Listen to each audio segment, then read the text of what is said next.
Welcome back to Mass Appeal, everyone. Cardiovascular disease is the #1 killer of women.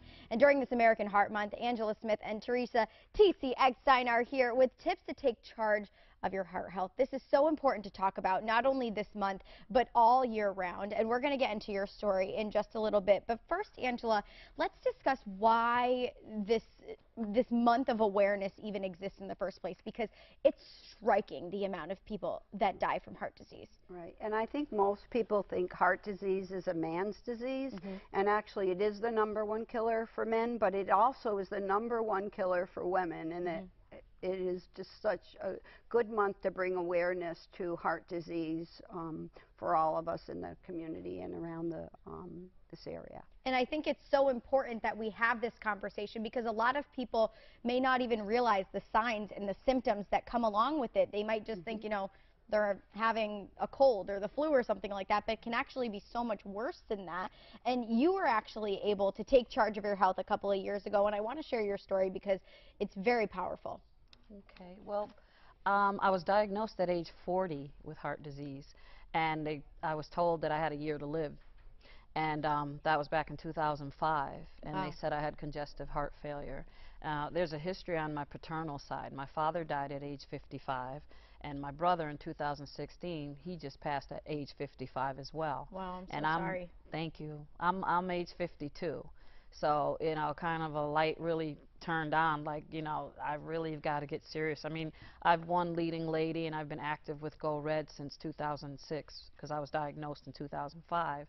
And, you know, my weight fluctuated and everything, but I really buckled down and got serious once my brother passed away. It was like, you know, that's it. I really have to make a change, because I got a little depressed, started falling into depression, and I developed diabetes too. Wow. And that was like, that's it, game over. I'm going to completely change everything in my kitchen, change all my groceries around. And I, as of New Year's, went vegan, and I lost 95 pounds in a year. So, wow, congratulations. Yeah, thank you. That's huge, and I think this is the perfect example, because a lot of people think, oh, that can't happen to me. And I hear it happens, you know, to other people, and it's a part of their family, but, you know, it was just my great-grandfather. It's not going to happen to me. But, you know, this happens each and every day to families all across the world, and I think people don't take their health and their nutrition serious enough. And it really is, you need to eat to nurture your body. You don't eat for pleasure. Right, right. And I found that, you know, in all my research and things that I've been discovering in the past 2 years with pertaining to diet and exercise, a lot of it is that you really need to find out the ingredients. You know how they tell you to read labels and stuff. There's so much more to that. It's also you need clean water. There's a lot of things out there today that are really affecting everything we do, and our stressors on top of that. Like, I speak for the multicultural divisions. Absolutely. Which, you know, because there's a higher ratio of African American women and Hispanic women that die from stroke and heart disease, and a lot of that plays into our diet, our culture, and the foods that we eat, the stressors of economics and our community and urban areas, and then the lack of medical care that we could get or people can attain because of, you know, their financial situation.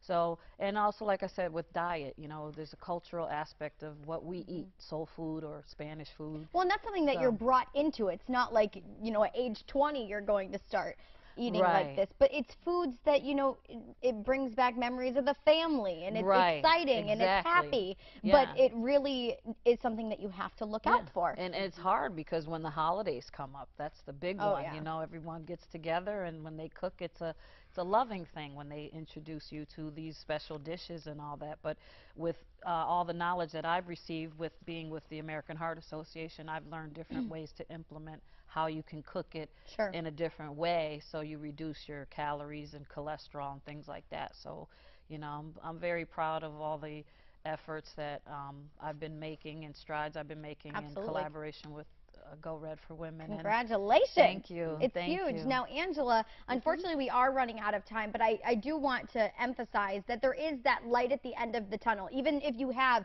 a 1 year to live diagnosis, you beat those odds, and you can. All you have to do is take control of your health, and it's so important that you just grab it by the reins and say, I can do this, because a lot of people, you know, just fall victim to just accepting it. But you don't have to accept it. You can be that change. You can make that change in your life. It just takes time and steps. So thank you so much for sharing your story. And thank you so much for coming on for this. I really do appreciate it. Now, we want to hear your questions about heart health and specifically blood pressure. We're going to be having a cardiologist here to answer all of your questions. You could send your questions to mymassappeal@wwlp.com or report it at wwlp.com. I'm looking forward to seeing all of those questions and also getting them answered.